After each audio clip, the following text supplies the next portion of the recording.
अब बात उत्तर प्रदेश में आईएएस अफसरों की, ब्यूरोक्रेसी की, उस स्थिति की जो भेदभाव को दर्शाती है, जो दोहरे मापदंड का साफ संकेत देती है, तस्वीर दिखाती है।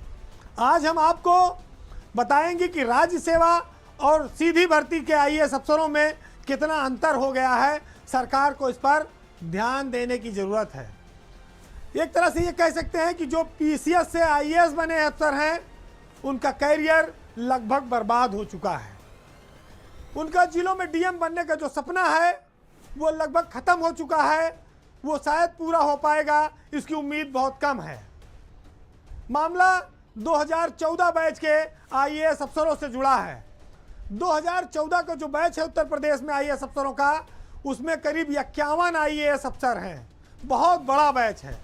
इसमें 20 अफसर सीधी भर्ती के हैं और 31 अफसर राज्य सेवा के हैं, जो पीसीएस से प्रमोट होकर आईएएस बने हैं। 31 लोग हैं, 31 20 51। लेकिन आपको जानकर यह हैरत होगी कि सीधी भर्ती के 18 अफसर इस समय यूपी में हैं और 18 लगभग डीएम बन चुके हैं और कई बार बन चुके हैं। लेकिन 31 में से जो राज्य सेवा के अफसर हैं, उसमें मात्र 7 अफसर को ही अब तक जिलाधिकारी बनने का मौका मिला है। यानी कि कहा जाए 2014 से लेकर 2025 में हम खड़े हैं, 11 साल आईएएस की नौकरी में उनको हो गया और वो डीएम नहीं बन पाए हैं। बहुत साफ है कि जो प्रमोटेड आईएएस अफसर हैं, उनके लिए कोई जगह जिलाधिकारी के रूप में ज़्यादा बची नहीं है। वो सिर्फ शासन में विशेष सचिव बनकर बाबूगिरी तक सीमित रह गए हैं। अब आप सोचिए कि हर पीसीएस अफसर जो आता है नौकरी में, वो एसडीएम बनता है, गाड़ी बंगला सब मिलता है, एडीएम रहता है तो सीडीओ रहता है तो। लेकिन जब वो आईएएस बन जाता है और विशेष सचिव बना दिया जाता है शासन में, तो एक कमरे में 2 लोग बैठते हैं और कईयों को टॉयलेट भी उस कमरे में नहीं मिलता है, उठ के सार्वजनिक टॉयलेट में जाना पड़ता है, सामूहिक जहाँ होता है।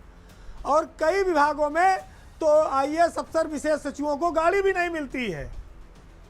इससे तो अच्छा एडीएम और सीडीओ एसडीएम रहे, आईएएस न बनाए गए होते, क्योंकि वहाँ अपना कमरा, अपना बाथरूम और अपनी गाड़ी तो थी। ये आप स्थिति देखिए, इस पर ध्यान देने वाला कोई नहीं है। नौकरी शुरू किए तो सोचे कि सबसे हाथ पैर जोड़ के चलो, अपना कैरेक्टर रोल बचाए रहो, आईएएस बन जाएंगे तो जिले में डीएम बनेंगे।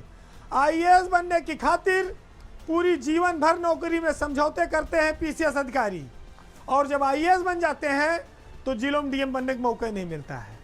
ये आप कह सकते हैं एक तरह से कि जो लोग शासन में 5-5 साल से 6-6 साल से विशेष सचिव बनकर बैठे हैं, उनके मनोबल को ये सब चीज़ें तोड़ती हैं। उनको ये लगता है कि उनकी सुधि लेने वाला कोई नहीं है। हालात ये है कि अब वो कहीं जाते भी नहीं, क्योंकि 6-6 7-7 साल से विशेष सचिव रहने पर घर वाले, रिश्तेदार, हर कोई ये जानता है कि इनका कुछ नहीं होने वाला है। पता नहीं इन्होंने क्या ऐसा किया था कि इनको कहीं डीएम बन भी नहीं बनाया जा रहा है, कहीं पोस्टिंग भी नहीं मिल रही है। तो ऐसे लोगों को आईएएस बनाकर सरकार क्या फ़ायदा देना चाहती है, और क्या इससे साबित होता है जब आदमी का मनोबल, सम्मान, मान सब घट जाए। तो जो हालात बदतर हो गए हैं, उन पर आपका ध्यान आना चाहिए। सरकार इस पर कुछ करे, क्योंकि जो लोग पहले नगर आयुक्त बन जाते थे, पहले सीडीओ बन जाते थे, वीसी बन जाते थे प्राधिकरणों में, वो सब भी आईएएस अफसरों ने, डायरेक्ट वालों ने छीन लिया। नगर आयुक्त के सारे पद लगभग डायरेक्ट अफसरों के पास चले गए हैं। अब इनके पास विशेष सचिव के अलावा ज़्यादा कुछ नहीं बचा है। एमडीज के जो पद हैं शासन में, विभागाध्यक्षों के, वहाँ भी ज़्यादातर डायरेक्ट अफसर बैठे हैं। आईएएस संवर्ग का कब्जा है। तो आखिर में लोग जाएं तो जाएं कहाँ। अब मैं आपको बताऊं कि जो 7 लोग स्टेट कैडर के डीएम हैं, उसमें बद्रीनाथ सिंह, अंजनी कुमार सिंह, इंद्रमल त्रिपाठी, आशुतोष द्विवेदी, अविनाश सिंह, मनोज कुमार रह चुके, निधि श्रीवास्तव अब डीएम है बदायूं में। ये कुल 7 लोग हैं जिनको मौका मिला, उसमें से 1 हटा दिए गए, अब 6 हैं। अब दूसरी ओर आप देखिए कि 2014-22 में 3 साल से ऊपर से जो लोग विशेष सचिव हैं उनकी हालत क्या है।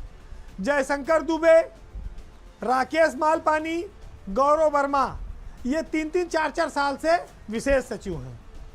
गिरिजेश त्यागी, शीलधर यादव, ये भी आईएएस हैं, 6 साल से विशेष सचिव हैं। रजनीश चंद्रा 5 साल से विशेष सचिव हैं। ये भेदभाव की एक वानगी है, ये एक बैच की कहानी है, क्योंकि ये बहुत बड़ा बैच था, इसलिए हम आपके सामने लाए। और हो सकता है कि सरकार इस भेदभाव पर नज़र डाले, इसको खत्म करने की कोशिश करे, क्योंकि किसी का कैरियर आप खाली ऐसे शासन में बैठा के ख़त्म कर दें और उसी में से किसी साथी को आप जिले में लगातार डीएम बनाते रहें, ये पैमाना गलत है, ये भेदभाव बहुत बुरा है। इस पीड़ा पर, इस परेशानी पर सरकार को ध्यान देना चाहिए, क्योंकि जब आप ये कहते हैं कि हमारी नज़र में सब समान है, सबका साथ सबका विकास, तो सबका विश्वास भी हासिल करके आपको दिखाना होगा।